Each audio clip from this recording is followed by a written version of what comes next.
Hey there, everybody. Welcome to our review of Cobra Kai Season 4, Episode 6. I loved this episode so much. It was probably my favorite this season in terms of just comedy.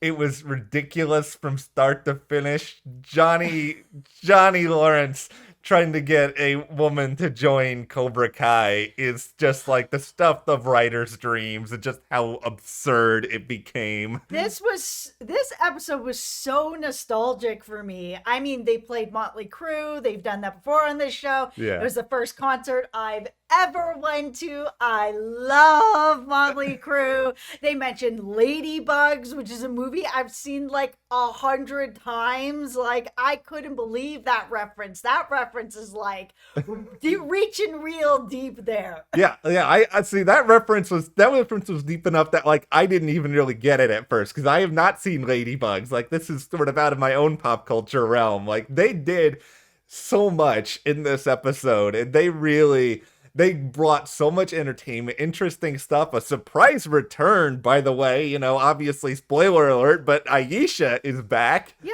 and we have some questions of really like, how does this bet actually work now? Yeah. I know Daniel thinks it's working one way, but he hasn't really spoken to anybody else about it. But we will get into all of that. But if you have been watching our Cobra Kai videos and you're enjoying them, Yeah. hit that subscribe button. If you are new to the channel, we've been covering it all season. We are going to continue. So hit that subscribe button and stick around with us. Okay, so we learn in this episode that the All Valley has implemented a couple of big twists here. There is now a girls division that they are putting in place, and then there's also going to be a skills competition, which apparently is all these different karate elements at once, and we see the deliberation among the people, I guess the All Valley committee, just starting with the humor. Like, this was so funny at the very start. It was really funny, and it has put in this twist to now this whole bet that was going on. I mean,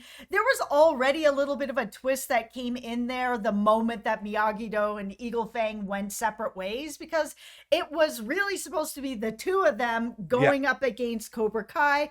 Whoever's dojo won, the other one has to leave. That's the bet. So now we're in this situation where it's Cobra Kai is still them, but now these two have split. So now it's kind of like, okay, so is it if either of them wins against Cobra Kai, they leave? Does Miyagi-Do also leave if Eagle Fang wins? Like, all of those mechanics aren't really in place anymore. And now there's a situation where it's like there will be two winners. There will be a female winner. There will be a male winner. So it's not just sort of a whoever wins the competition. Daniel has said, and he has not confirmed this with anybody else that's part of this bet, that how it's going to roll in his mind is there is going to be an overall winner. Whoever gets the most points, meaning whichever dojo gets the most points, wins the trophy. And then that will determine whoever ends up leaving.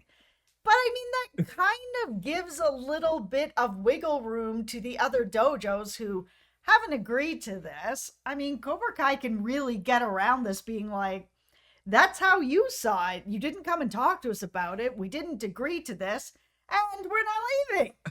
Like, it's a good question for all of you guys, too. Like, does this rule give Cobra Kai, like, the ultimate out where they can basically say, no matter what now, whatever, this isn't what we signed up for, we can figure it out. But, I mean, the struggle that I sort of have with a lot of this is that, let's say we come out of this, there's multiple different champions, there's nothing that's clear-cut between any of these dojos, and then, like, John Kreese is just like, well, everything is null and void now, we'll see you at the next All Valley. Yeah. I don't know if I would be down for that.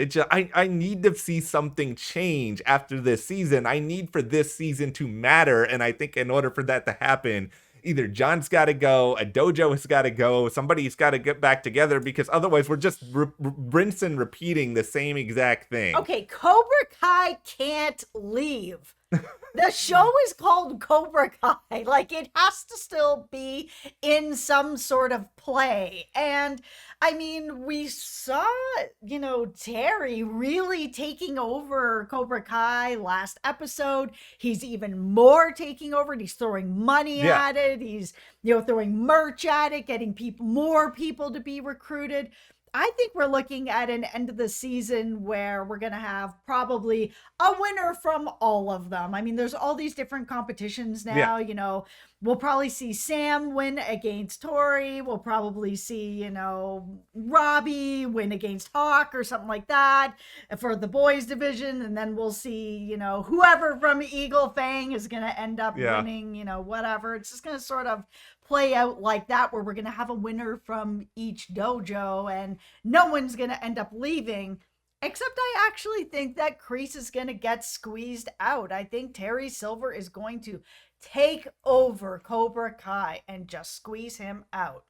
And I wouldn't be upset about that really at all. Like, John Kreese hasn't really done anything to deserve, like, still being around in this world, in the sense that, like, he has just been terrible and cruel. And Terry, he has the biggest thing I think that Kreese does not. And we saw this play out with his money behind him. He can make Cobra Kai into this, like, unstoppable force, just because, what do teenagers love more than anything else? Free stuff, and just being able to, like, show off all their cool things, their merch, all the stuff that makes them feel like they have an identity. He can do it all. It also leaves kind of an interesting opening for season 5, if this is where they go with it, where Kreese is out. Terry Silver and Johnny don't have any problems with each other. They don't really know each other.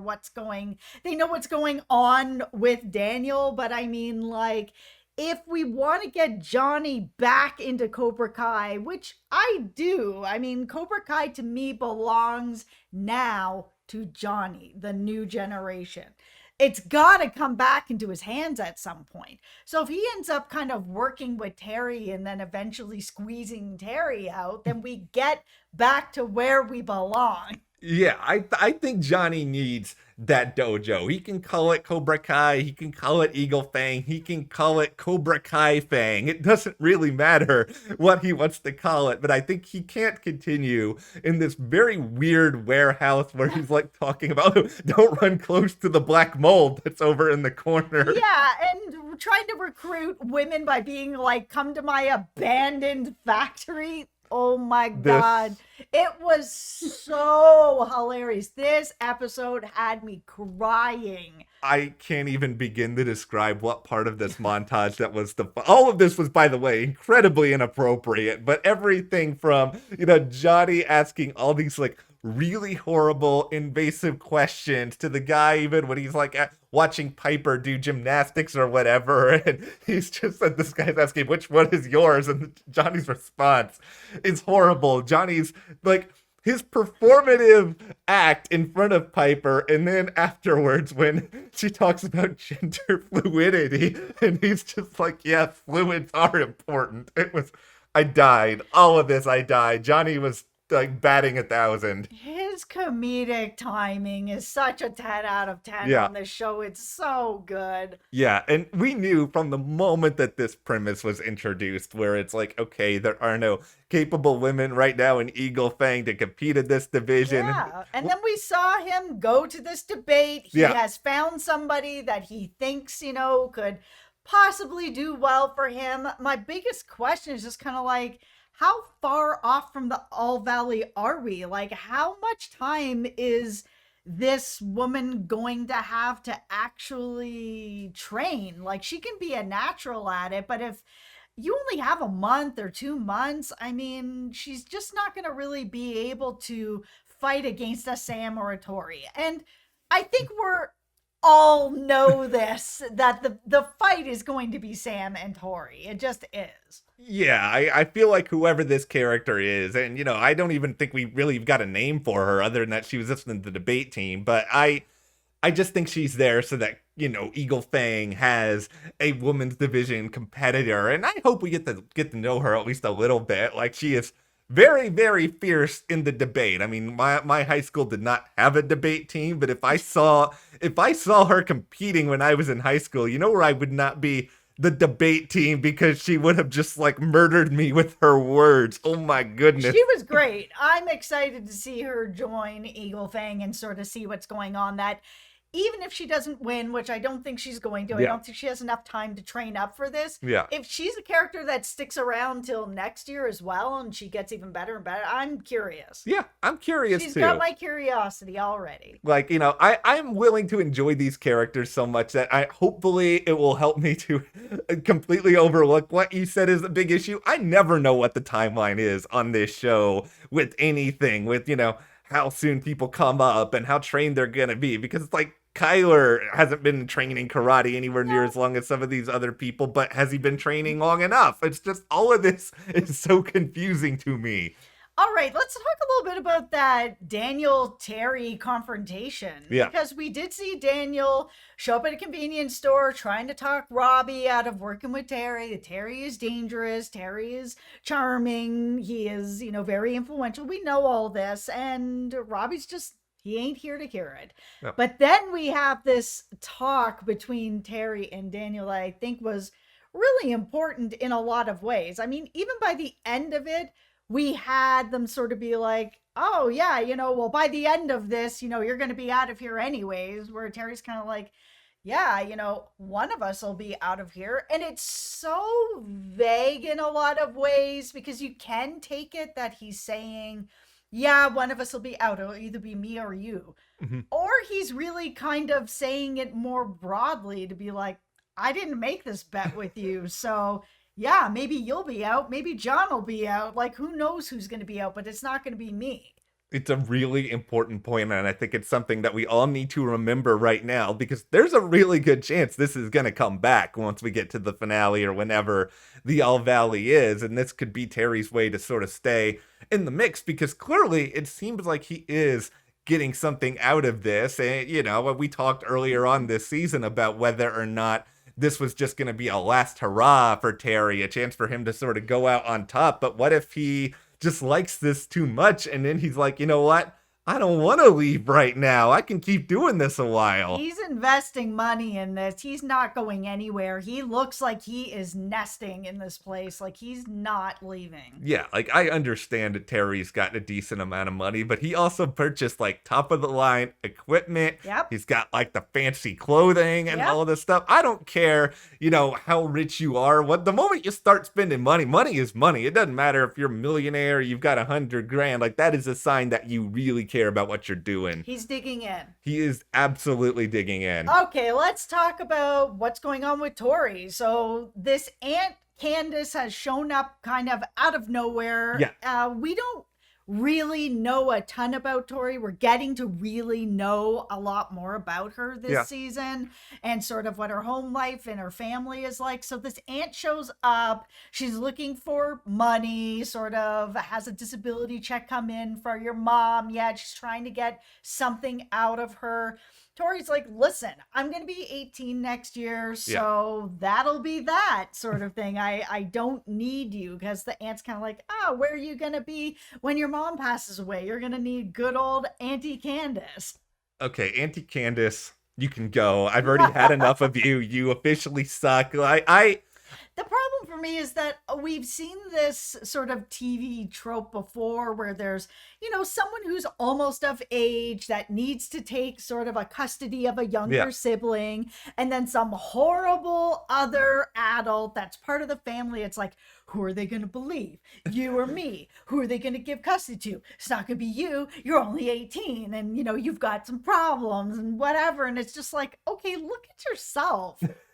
I love what they've done with Tori this season. Like, I think they've handled this character really, really well, because I'm still in a spot where I can't look past a lot of the things that she's done, but at the same time, and, we'll get into everything that Amanda sort of talks with her about, but I do think that one thing Amanda said really holds true. This is a very young woman who has a lot of rage, and I think now that we've seen Auntie Candace come in and be even more horrible, it's another bit of evidence that no matter where Tori looks, somebody's either trying to take advantage of her, somebody is using her, she has no outlet, she has no way to talk to anyone, she has no one to be a sounding board with. And I think because of all of that, here is a place where she can take out her emotions and do so physically to have an impact. And there's obviously some sort of relief that she is getting from that. Maybe there's another way for her out there. I mean, clearly it doesn't seem like it's being explored. If I like to think that if Tori had ended up in a different dojo where it wasn't someone that's being run by someone like Kreese, that this would have just been a really good outlet for her. I mean, martial arts are a great outlet for all kinds of things, and it could have really been a place where she could have channeled some of that anger and got a little more discipline with some of that. But because it's Kreese, it's turned into this. Yeah, and it's like these people who she's had these rivalries with, it's like they're not doing anything to stop it. They're not doing anything to kind of like try to calm or curb this anger. And I think that certainly isn't helping to make this all be in the past. Like it's all still very much like right in her present. So we saw Tori end up having to go to Amanda because she wants to get back into school. And I think that was something that she eventually was going to have to do, even if Auntie Candace didn't show up and sort of started threatening her. So she shows up there and is like, listen, I need to get back into school. I want to, get things going back the way that they should be and get back on track. And you need to sign a letter to let me back into school. And it's met with a bunch of like condescending attitude. I'm just like, oh my God, you're the person, Amanda, that told her that she needed to reach out to somebody. And if you just ask, someone will help you. But does it need to be met with just more condescending attitude? At that point, it's enough. I feel like Amanda is sort of the weakest character this season. And just in these scenes alone with Tori, you really get the sense that the show doesn't know how to balance her out properly because, we learn that one of the reasons why she's quote unquote more sympathetic towards Tori is because, she has this incident in her past where she took a bat to a car and it just so happens to be a mistress of her father. But in sort of learning all this, it's like, okay, we understand a little bit more about why she has some sympathy here. But at the same time, if she had some sympathy here for Tori, why is she still giving her attitude? Is this just ingrained in who she is and she can't let that part of her personality go? Is it just anger because of what's happening to her daughter? But it seems like there's a real disconnect now between like a part of how Amanda may really feel and then how she's sort of projecting this outward, where if you want to help someone, like why would you be so snarky and harsh to them in all these different ways? I was also just really surprised that for as long as her and Daniel been together, that she has never said anything about that. And I know she's like, it's not a first date kind of thing, but like by the time you're getting like their relationship is tight. They have really set that out. That feels like something she would have told him, and that conversation still would have worked if she had still already told him and she brought it back up and be like, remember what I told you about whatever? That's the connection that I'm making. Or, I don't want anything to happen to the rest of, Tori's family. She's trying to get custody here. I wouldn't let that happen to somebody who's like, 8 or 9 years old. I'm going to help. There was other ways. I had a hard time believing she never told Daniel.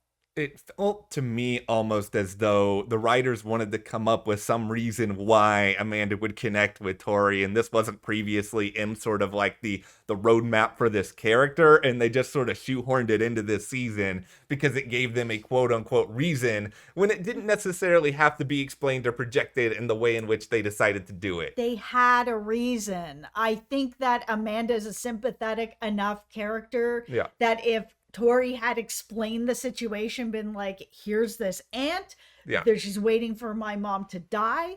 I have somebody that I'm going to be responsible for when I turn 18.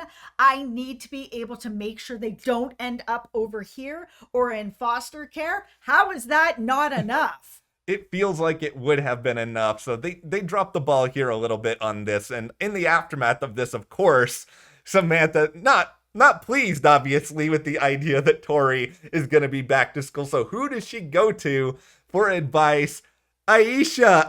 Yeah. I didn't expect Aisha to be back at this point, to be totally honest. Like, it's been so long since she was on the show. Yeah, and it was really cool to see her and see sort of what's going on, hear a little bit about, how she's handled new school, another possible bully problem that she handled it, head on and found a way to kind of just get around it really quickly and in a way that was really positive. Be like, I just went straight up to her, gave her a compliment, told her she's great, and we ended up becoming really good friends. And that's not always the way things work with bullies, but a compliment can go a long way with stuff like that, right? Yeah. So Sam takes this advice, and instead of trying to find a way to bury the hatchet, she goes about it in the complete opposite way and calls her names and is like, I got you. If you get out of line, I'm going to break your nose. Like, it just goes in such a strange way, because it felt like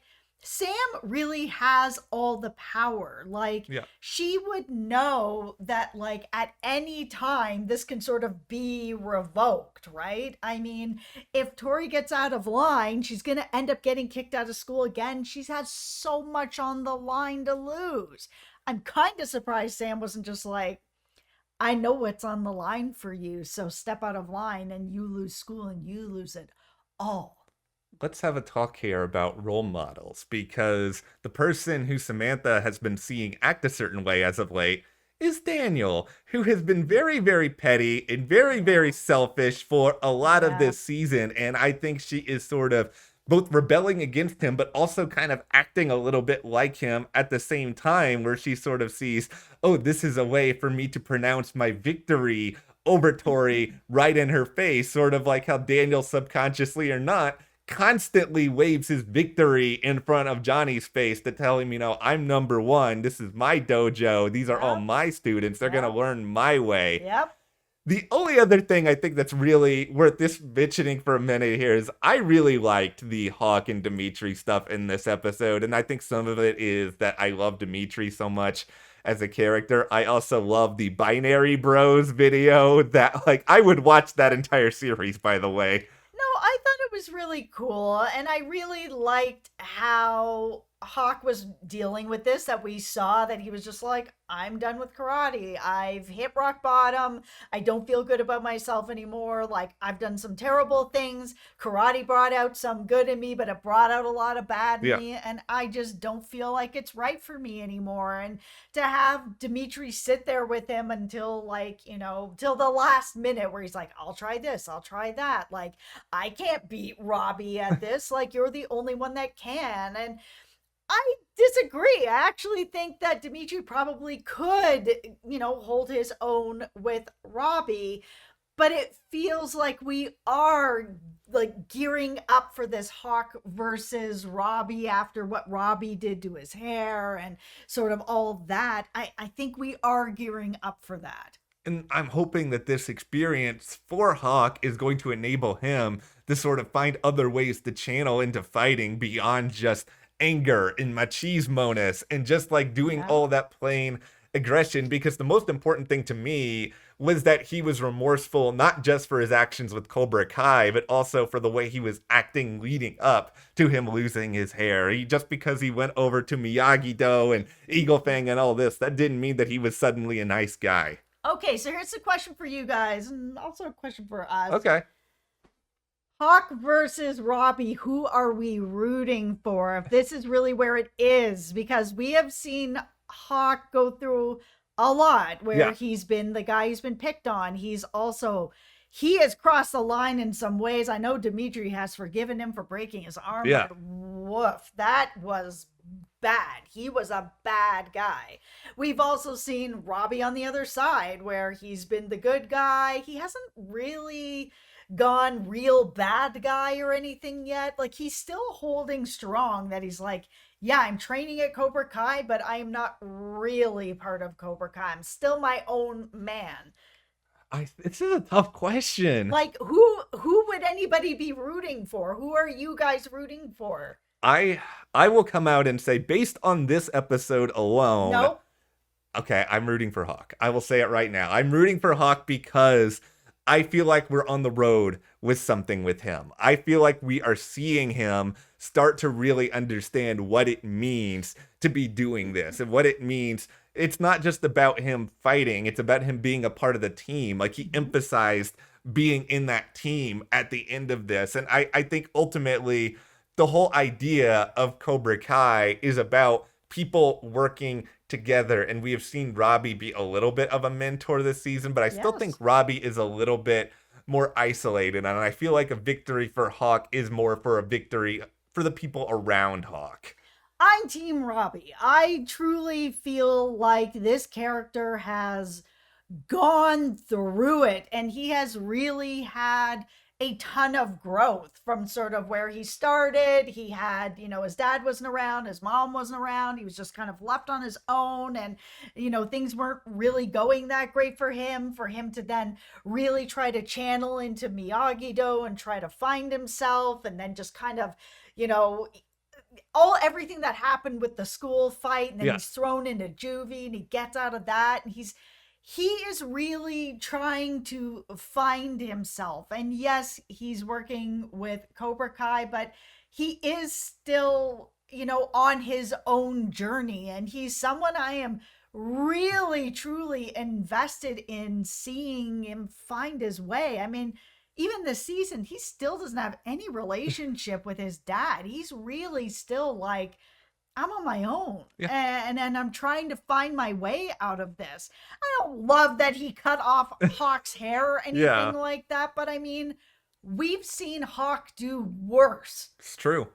And I think this is all what makes this show so good is that we can sit here and we can make cases for both of these guys. We can make cases for a lot of people in either Cobra Kai, Miyagi-Do, Eagle Fang. Like this show, I think has the most well-developed young characters consistently out of almost anything out there. And we watch a lot of television, We hours. watch so much television. Yeah. So obviously, thank you guys for checking out this video. Give us a like, subscribe. We are doing a couple of these Cobra Kai reviews every day throughout all of season 4, and we will see you here next time.